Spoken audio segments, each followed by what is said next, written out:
जीवन में सत्संग का महत्व कितना अधिक होता है, यह हमारे समाज के आसपास घट रही घटनाओं से ही पता चल जाता है।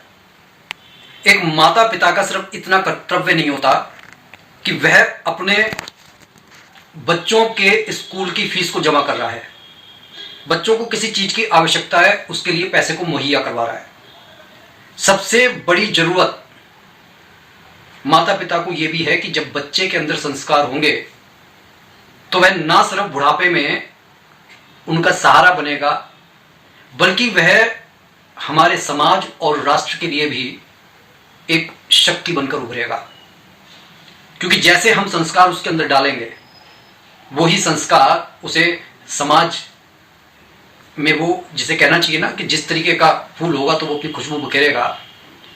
लेकिन अगर आप अपने जीवन में इस चीज को गौण रखते हैं तो आप ये समझ लीजिए कि आप बहुत बड़ी गलती कर रहे हैं। आज के इस परिवर्तनशील युग में सबसे ज्यादा युवा वर्ग भटक रहा है, क्योंकि उसे अपने जीवन का कोई जब लक्ष्य नजर नहीं आता, उसे सिर्फ एक लक्ष्य नजर आता है कि वह किसी भी तरीके से बस सुख प्राप्त करे, अपने इस शरीर को सुख दे। अपने लिए वो जीना चाहता है, अपनों के लिए जीना उसके लिए कोई मायने नहीं रखता, और यहीं पर वह जीवन में पथभ्रष्ट होकर आगे बढ़ने लगता है।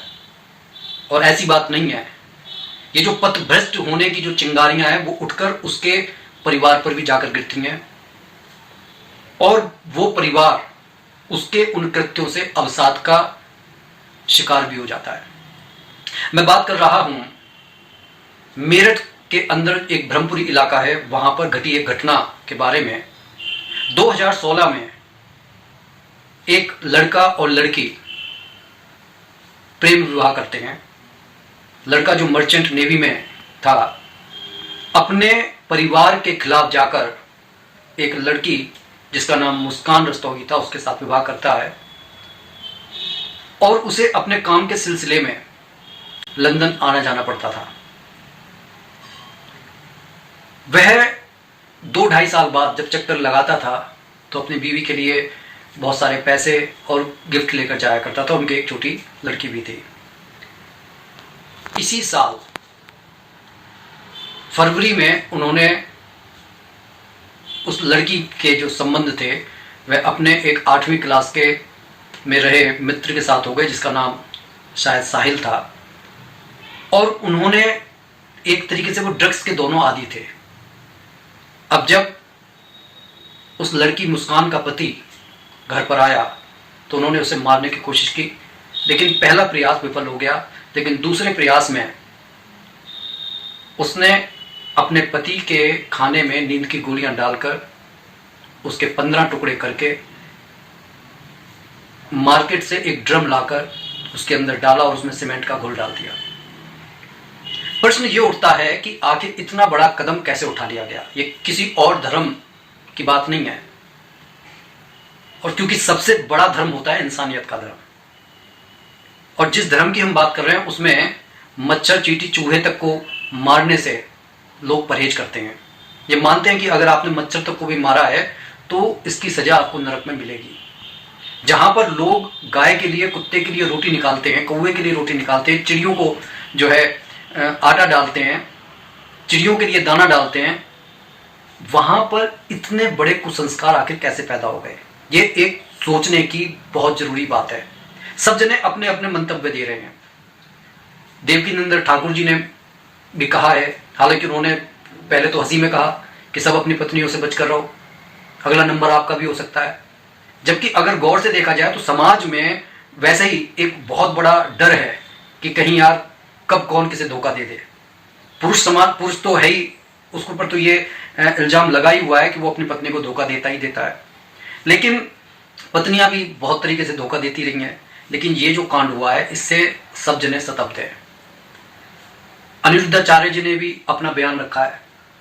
हालांकि इन बातों से डरने की जरूरत नहीं है। डरने की जरूरत सिर्फ इस बात से है कि खाली दिमाग शैतान का घर होता है, और जब हम अपने आप को संतुष्ट करना चाहते हैं, सुखी रखना चाहते हैं, उस समय जब सब कुछ हम सिर्फ अपने लिए करना चाहते हैं, अपनी खुशी के लिए करना चाहते हैं, तो सामने वाला हमें अपनी खुशी में रोड़ा नजर ना आने लगता है। फिर वो चाहे वो अपना ही कोई क्यों ना हो, हम उसके बारे में भी नहीं सोचते। उस महिला ने, जो एक पत्नी भी थी, एक मां भी थी, एक अच्छे पति को स्वयं उसने अपने हाथों से मार डाला, अपनी जिंदगी को बर्बाद कर लिया। एक बच्ची से उसका एक संरक्षक पिता छीन लिया। किसके लिए? एक ऐसे आवारा इंसान के लिए जो स्वयं पहले से ही नशेड़ी था। और आज की डेट में जब वह लॉकअप में है, तब भी वहां पर उन्हें कोई शर्म, कोई लिहाज नहीं है। वो आप वहां पर भी ऐसा बताया जा रहा है कि वह नशा मांग रहे हैं। तो सबसे बड़ी जरूरत यह है कि आपके जीवन का सबसे बड़ा गोल यह है कि परम पिता परमात्मा से साक्षात्कार। जीवन में सब कुछ प्राप्त कीजिए, धन प्राप्त कीजिए, यश प्राप्त कीजिए, पद प्राप्त कीजिए, लेकिन अपने इस लक्ष्य से अगर आप भटक गए तो ये समझ लीजिए कि इस तरीके के अनैतिक आचरण में लिप्त हो जाएंगे। क्योंकि बिरले ही ऐसे लोग होते हैं जो समाज का कल्याण करना चाहते हैं और समाज के कल्याण के लिए अपने अंदर हुनर को पैदा करके आगे बढ़ने का प्रयास करते हैं। क्योंकि उनका ये मानना होता है कि अगर हम लोगों की मदद कर रहे हैं तो इससे भी प्रभु प्रसन्न होते हैं। लेकिन आजकल ये धारणाएं खत्म होती जा रही हैं। एक छोटी सी पुरानी कहानी याद आती है जिसमें एक बाबा खड़क सिंह होते हैं, उनके पास बहुत अच्छा घोड़ा होता है और एक डाकू की जब उस घोड़े पर नजर पड़ती है तो वह उनसे वो घोड़ा मांगता है, तो वह देने से साफ इनकार कर देते हैं। लेकिन उस दिन से वह अपने घोड़े की रक्षा के लिए रात रात भर जागा करते थे। एक दिन जब वह सुबह ही सुबह घोड़े को मॉर्निंग वॉक पर लेकर जा रहे थे तो एक दिनहीन बूढ़ा व्यक्ति उनसे आगे जाने के लिए कहता है कि भाई मेरे को थोड़ा सा आप सहारा दे दो, मैं आपके घोड़े पर बैठकर आगे चला जाऊंगा। बाबा खड़क सिंह को उन पर दया आ जाती है, वो उसको उस घोड़े के ऊपर बिठा लेते हैं। लेकिन तुरंत ही वो एंड लगाकर घोड़े को आगे भगा ले जाता है। पता चलता है कि वो कोई दीनहीन व्यक्ति नहीं है, वो वही डाकू है जो खड़क सिंह से उनका घोड़ा छीनने के लिए आया था। सॉरी, बाबा भारती से उनका घोड़ा छीनने के लिए आया था, डाकू खड़क सिंह था वो। तो बाबा भारती उस खड़क सिंह डाकू से कहते हैं कि भाई देख, तू अब इस घोड़े को ले जा रहा है तो ले जा, लेकिन मेरी एक बात सुनता जा। खड़क सिंह कहता है कि मैं तुम्हारी सारी बातें सुनूंगा लेकिन घोड़ा नहीं लौटाऊंगा। कहना है नहीं, अब तू इस घोड़े को ले जा, अब घोड़े की बात ही नहीं है। लेकिन कभी किसी के सामने ये बात मत कहना कि तूने इस तरीके से मेरे को बेवकूफ बनाकर ये घोड़ा ले लिया, क्योंकि अगर तूने ऐसा किया तो लोग किसी भी दीनहीन व्यक्ति की कभी सहायता नहीं करेंगे। बाद में खड़क सिंह अपने मन और मस्तिष्क में इस बात का चिंतन करता है, जो बाबा भारती अपने घोड़े के बिना एक मतलब रह नहीं सकते थे, रात रात भर जागकर उसकी रक्षा के लिए वो बैठे रहते थे, आज उन्होंने सिर्फ समाज के कल्याण के लिए उसको छोड़ दिया। इसका ये अर्थ है कि मैं जो कर रहा हूं वो भगवान भी माफ नहीं करेगा। वो घोड़ा ले जाकर उनके अस्तबल में बांध देते हैं। मेरा कहने का ये अर्थ है कि देखिए, समाज में अगर कोई घटना घट रही है तो ये घटनाएं हमारी आंखें खोलने के लिए आ रही है कि हमारा जो भविष्य है वो खतरे में है।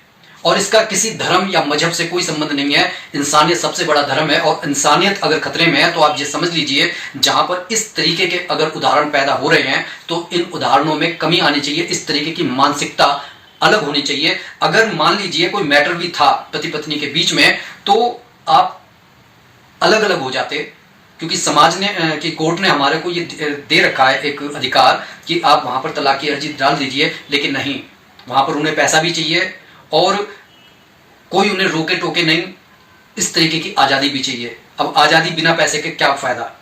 तो कहने का यह अर्थ है, इस तरीके की कुत्सित मानसिकता जो है वो पता नहीं आदमी को कहां का कहां लेकर जाएगी। लेकिन जो लोग ये समझते हैं कि भाई अब किसी पर विश्वास नहीं करना चाहिए, तो उन लोगों को मेरा ये जवाब है कि अगर हमारे साथ कुछ बुरा हो रहा है तो देखिए, सीधी सी बात है, हमारे प्रारब्ध के कुछ बुरे कर्मों की सजा मिल रही है।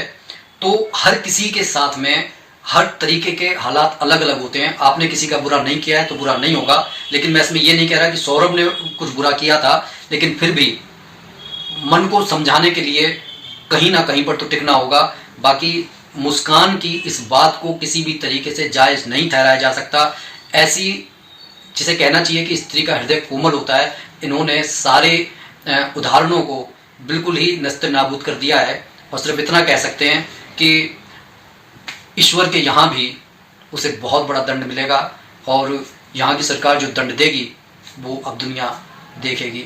बाकी उसके माता पिता तो कह ही रहे हैं कि इस स्त्री को कड़ी से कड़ी सजा मिलनी चाहिए, फांसी मिलनी चाहिए।